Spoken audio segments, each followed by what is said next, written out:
जब तक जन्म मृत्यु है जीव को शांति नहीं हो सकती, क्योंकि इस पृथ्वी पर आप किसी भी जीव को देख लो, किसी को भी चैन नहीं है। हम राजा लोगों को ये समझते थे ये बड़े सुखी हैं, इन जैसा दुखी धरती पर इंसान नहीं, ये सत्कर मान लेना। अब इनके बस की बात नहीं, ये राज ना करें क्योंकि इनके भाग में लिख रखा है, इसकी इनकी किस्मत है, पिछले पुण्य है, उन पुण्यों के प्रतिफल में उनको ये समस्या मिली हुई है। देखो, एक छोटे से परिवार का एक मुखिया होता है जिसमें 5-7 सदस्य होते हैं, उनकी व्यवस्था में वो कितना दुखी रहता है। किसी कोई बीमार हो गया, किसी के कपड़े लेने हैं, किसी की फीस भरनी है, फिर विवाह के योग्य हो गए, विवाह ना हुआ तो चिंता होगी, तो फिर आगे मनमाने और समस्या, पुत्र ना हुए उनका तो समस्या। तो कहने का भाव ये है, वो एक ही छोटे से परिवार के पोषण में रात को भी सपने में भी दुखी रहता है, और राजा तो एक बहुत बड़े क्षेत्र का मुखिया बन जाता है, पिता बन जाता है। राजा प्रजा का पिता होता है, और उसको कितनी चिंता रहती है, कहीं फ्लड आ गया है तो राजा को धक्कदेसी होगी कि दुर्घटना होगी तो उसी को समस्या होती है, कहीं कुछ बनाना है, कहीं कोई अशांति फैल गई है, कोई एमएलए खिसकन की सोच रहा है तो नींद आवा नहीं। तो यहाँ कहते हैं परमात्मा कि यहाँ शांति नहीं किसी प्राणी को। राजा लोग, निर्धन तो सोचता है धनवान सुखी, धनवान सोचते हैं कि राजा सुखी, राजा सोचता है कि भाई स्वर्ग में बताओ सुख तो वहाँ होगा। ये सत्कर मान लेना आप। इन राजा लोगों को सुख नाम की चीज नहीं है, सपने में भी नहीं सुख इनको। और फिर ये सोचते हैं स्वर्ग में सुख है। जिन बकवादों को हम सुख मानते हैं वो सुख नहीं है। परमात्मा कहते हैं झूठे सुख को सुख कहे ये मान रहा मनमोद, ये सकल जबीना काल का कुछ मुख में कुछ गोद। बेटा जाया खुशी हुई बहुत बजाए थाल, ये तो आना जाना लगा हुआ है जो कीड़ी का नाड़।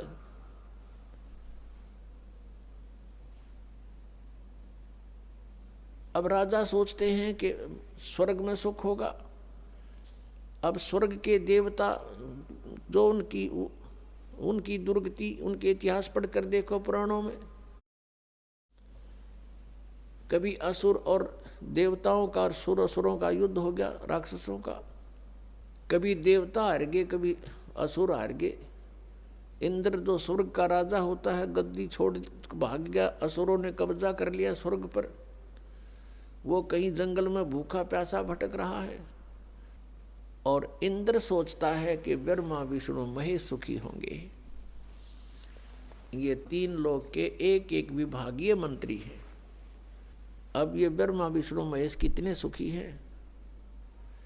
श्री विष्णु जी के अवतार श्री कृष्ण जी, श्री रामचंद्र जी, श्री रामचंद्र के रूप में राजा दशरथ के घर जन्म जब श्री विष्णु जी का हुआ,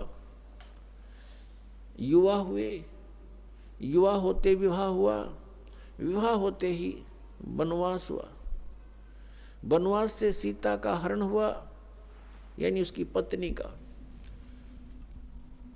रावण उठा ले गया, और फिर रावण के साथ युद्ध हुआ। पुण्यात्माओं, करोड़ों व्यक्ति मारे गए वहां पर। तब सीता की वापसी हुई। वापसी आने पर बड़ी खुशी बनाई, नगरी में दीप जलाए गए घी के। सीता के वापस, श्री राम के वापस आने पर, सीता लौटा लाने पर, और कुछ दिनों के बाद सीता जी का निष्कासन कर दिया श्री रामचंद्र जी ने स्वयं ही। किस बात पर के एक धोबी ने व्यंग कस दिया, वो अपनी पत्नी को धमका रहा था रात्रि के समय। वो किसी उस आपस में कहा सुनी होने से उस धोबी की पत्नी घर से बाहर चली गई थी कहीं अपने रिश्तेदारी में। फिर वो वापस लेकर आया तो उसको धमका रहा था कि मैं तुझे घर नहीं रखूंगा, तू 3 दिन कहाँ रही। मैं दशरथ के पुत्र जैसा नहीं हूं जो वहां पर 12 वर्ष तक रावण के पास रही, उसको फिर घर ले आया। उधर से श्री रामचंद्र जी राजा थे अयोध्या के। पहले राजा लोग अपनी प्रजा के दुख सुखों को स्वयं ही जाना करते थे, रात्रि के अंदर वेश बदल कर घूमा करते थे। ये बात जब देखा कि किस घर में क्या आवाज आ रही है, वहां खड़ा होकर सुना, तब उसने सुनने को मिला कि मैं उस राजा दशरथ के पुत्र रामचंद्र जैसा नहीं हूं जो रावण के पास उसकी पत्नी रही और उसको घर में रखे हुए है, तो सुबह निकल जाना यहाँ से। इस बात को सुनकर ही श्री रामचंद्र जी ने सीता जी को निष्कासित कर दिया, निकाल दिया घर से, कि नगरी के लोग मेरे ऊपर व्यंग कस रहे हैं और मैं ये बात नहीं सुन सकता।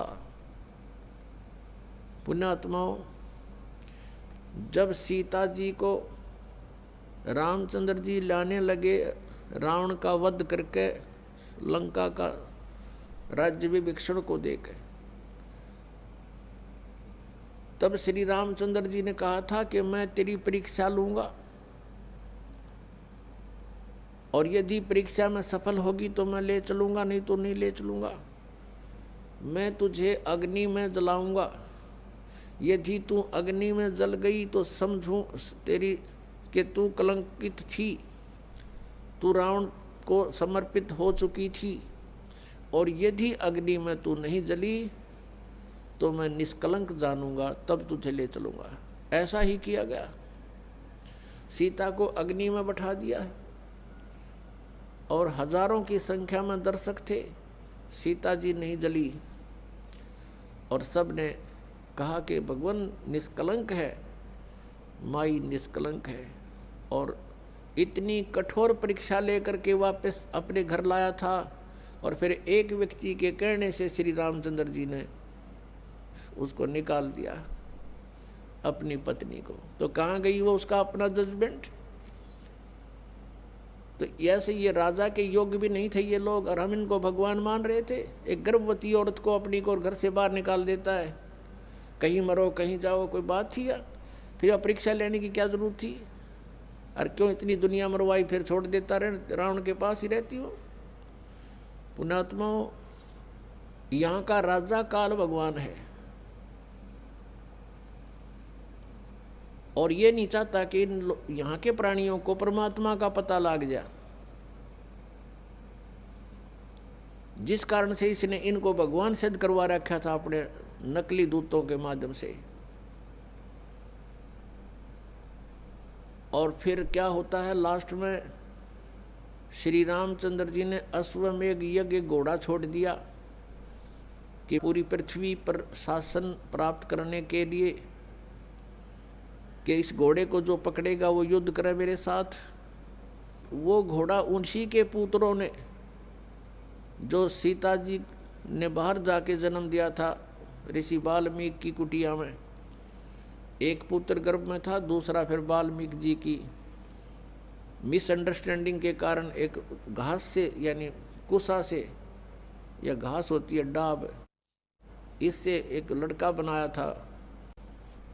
ये अलग कहानी है, फिर बताएंगे। तो लव और कुश नाम से प्रसिद्ध हुए।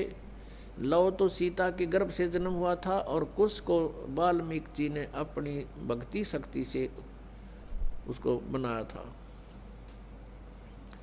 लव और कुश युवा थे, उन्होंने वो श्री रामचंद्र जी का घोड़ा पकड़ लिया।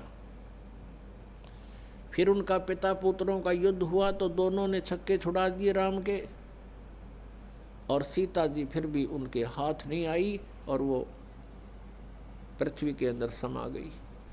और श्री रामचंद्र जी ने आकर के सरयू नदी के अंदर अयोध्या के साथ से बह रही एक सरयू दरिया, उसमें जल समाधि ले ली इसी दुख में।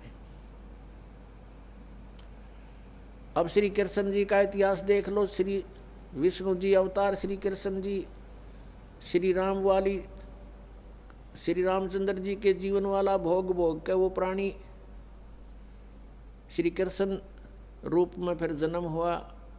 सारा जीवन दुखी रहा श्री कृष्ण, सारा जीवन जेल में जन्म हुआ, माता पिता कैद में, कभी मामा शत्रु हो गया, कभी पूतना मारने जा रही है, कभी केसी, कभी चाणोर शत्रु हो गया, कभी जरासिंह लड़ने को आ रहा है, कभी शिशुपाल से युद्ध हो रहा है, कवासुनी हो रही है, और कभी फिर काल्यवन आ रहा है।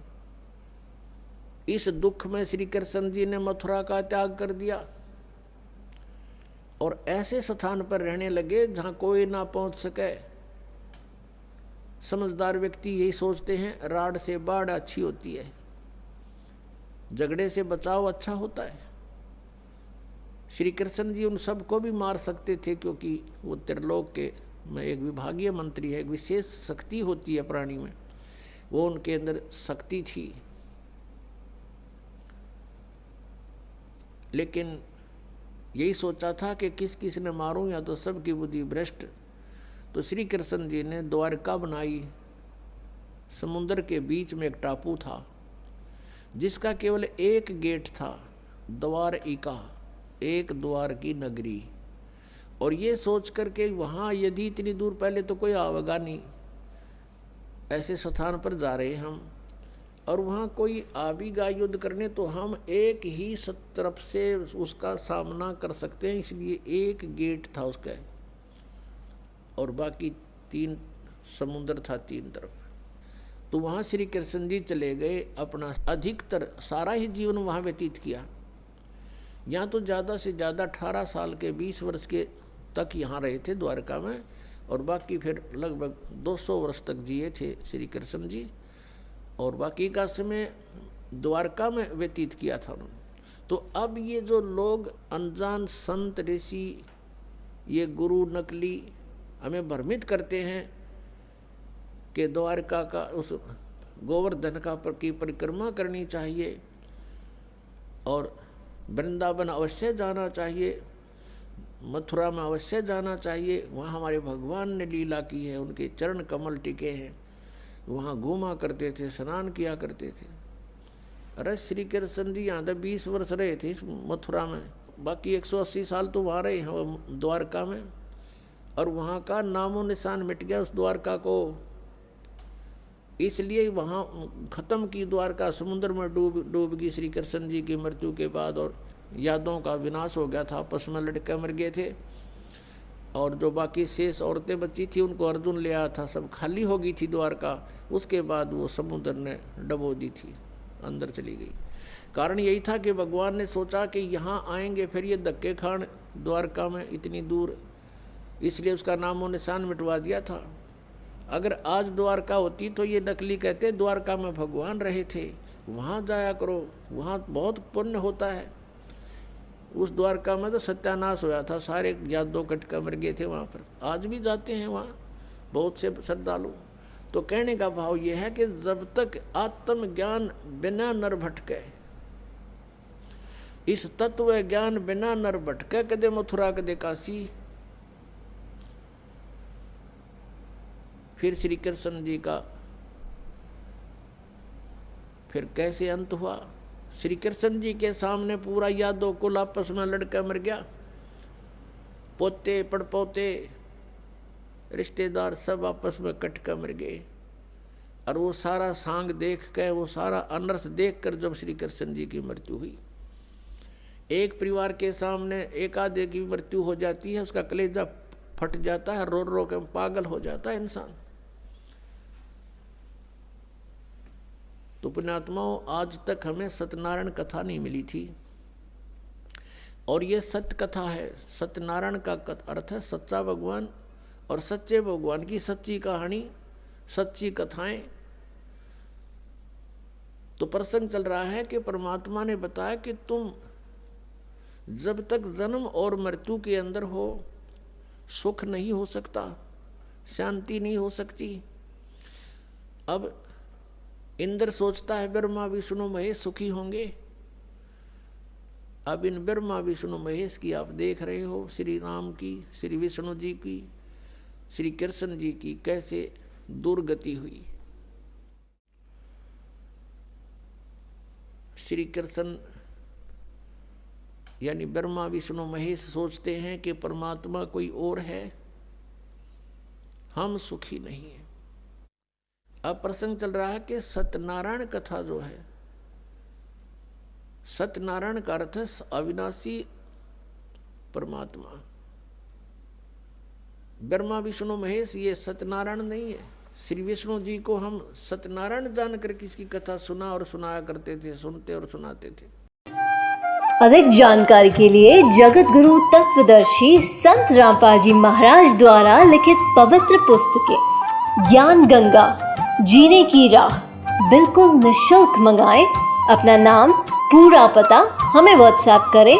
हमारा नंबर है 7496801823।